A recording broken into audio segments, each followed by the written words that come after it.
to thank to you on my own behalf and my wife's behalf and my nation's. We are pleased to host you, teachers from all 81 provinces of our country in Ankara, and I would like to welcome you to the presidential complex, the home of our nation, to this veteran venue. In your person, through you, and also through the Ministry of Education,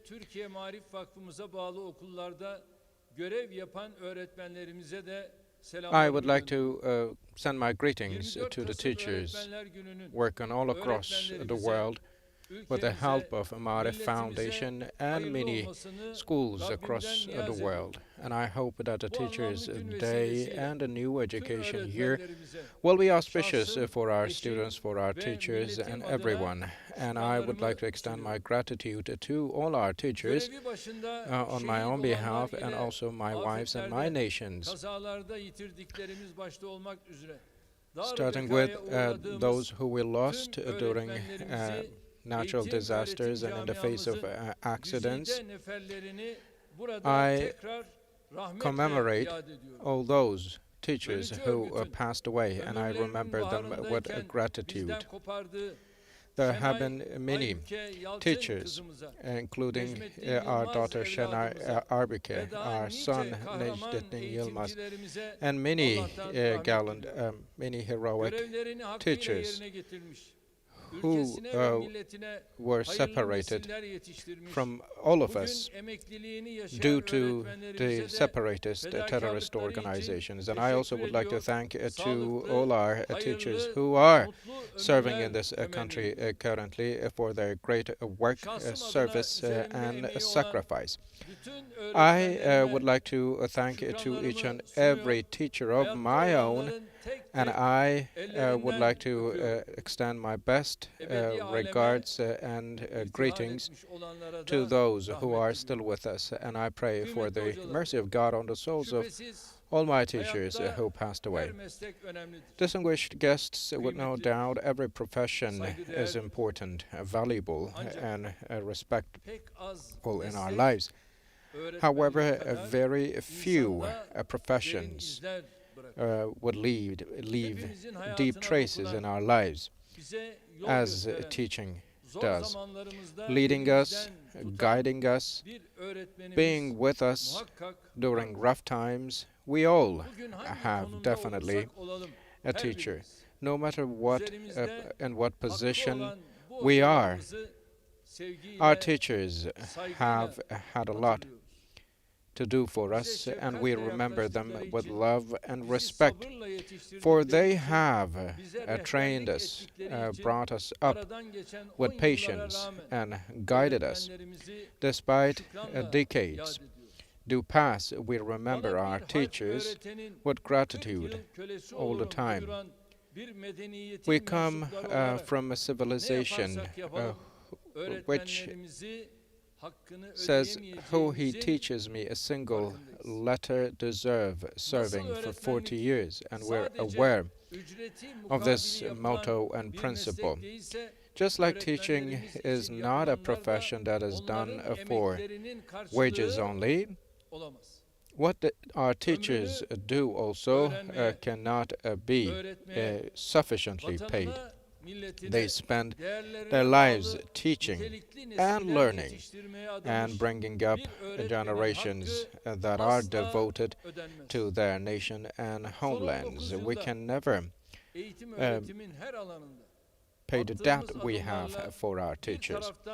Over the past years, with all the steps we have taken forward, on one hand, we neared the goals for our country, and on the other hand, we have tried our best to deliver the service to our teachers, as we owe them a gratitude. When we took office, the most important issue was to do with the shortcomings in the infrastructure. And for that end, we needed to bring our schools to the needed functionality. And we did that. And we increased the number of classrooms from some 360,000 to more than 600,000. And we have equipped all our schools with the state-of-art technologies. And we have appointed more than 713,000 teachers over the past years.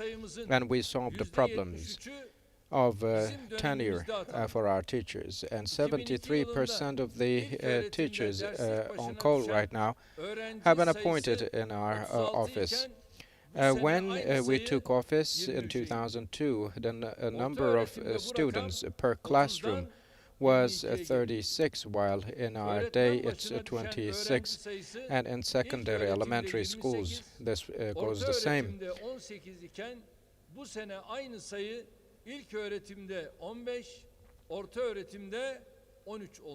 The number of the teachers per classroom used to be 15 for secondary schools, elementary schools, and 28 for primary schools, while in our age, in our current time, it fell down to 13 and 18 respectively. Before our office, the ratio of female teachers was below 50. However, in our term, this figure exceeded 60%. We distributed textbooks free of charge and also saved families and parents from significant trouble. The digital libraries we adorned all our provinces with, and as well laboratories and sports complexes. We have reduced to a significant degree the differences in terms of infrastructure among our schools. With the updated curricula, we have given our students, our children, the chance to choose electively the classes that are fit for them the best. We have also abolished the coefficients practice and made education more attractive. Instead of a Jacobinist education model which put shackles to the feet of our children, we have brought in a new approach that gives all students the liberty they needed. With all those efforts, we have not made our country flourish in terms of education infrastructure, but also in terms of content and curriculum, which goes in accordance and concomitant to the needs of the current age. We have allocated the biggest share from our budget for education all the time. For the next year, our budget for education is going to be 274.385 billion liras, and this corresponds to the 15.7% of our budget overall. This way, we have put the education to the core of our struggle waged to bring our country among the top of the world. Over the past 19 years, we have achieved a lot, and hopefully we will be bringing about more success. On the path towards 2023, we on one hand meet the needs of our country, one of which is vocational training, and on the other, we have been taking steps to further strengthen equality in education, as we will continue.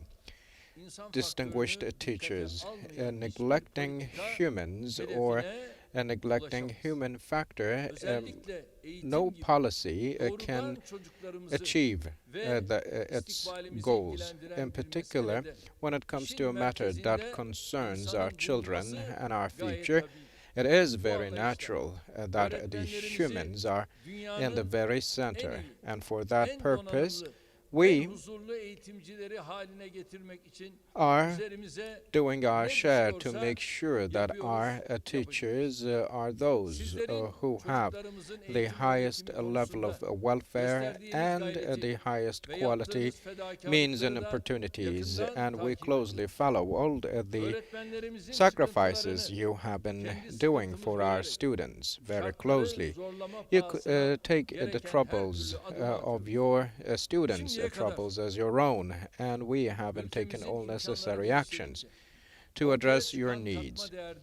And the more developed our country is, the more our teachers benefit from the resources. In terms of financial and social rights of our teachers, we have paved a lot of way. The salary of a new teacher, this is very important, in 2002 was only 470 liras. However, as of July 2021, do you know what the figure is? It has increased up to 1,500 liras. You can see how much of mileage has been covered. In 2002, the same teacher could only get an additional pay of 165 liras because of additional classes. As of July 2021, this figure has increased to 1,200. And with the extra pay in 2002, a teacher would only be paid monthly with 635 liras. However, today this figure has exceeded the figure of 6,000 liras. Befitting the great Turkey vision, hopefully the architects of our great country, our teachers, will be protected, and we will continue to care for them and to stand with them. And using this opportunity, I would like to deliver some good news for our teachers. Öğretmenlerimizin haklarını güvence altına alacak bir öğretmenlik meslek kanunu çıkarmak için to issue a professional law on teaching to protect the rights of our teacher, we are in the making of offering additional financial and social rights to our teachers. Their profession will be a profession of careers, in line with the number 3600 additional document. I hope that the new rights we will offer for our teachers pertaining to the laws to come in effect will be auspicious. With those thoughts in mind, I once again congratulate everyone for their Teachers' Day, and I wish everyone a happy Teachers' Day.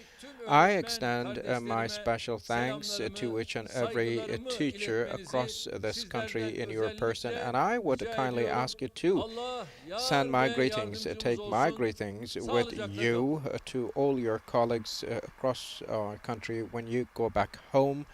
Thank you all very much. May God be with us and help us stay in health. Bir müddet daha sahnede misafir etmek isteriz. Hediye takdimimiz için efendim. Evet, günün anısına hediyelerini arz etmek üzere tekrar Milli Eğitim Bakanımız Sayın Mahmut Özer'i kürsüye davet ediyorum. Buyursunlar Sayın Bakan.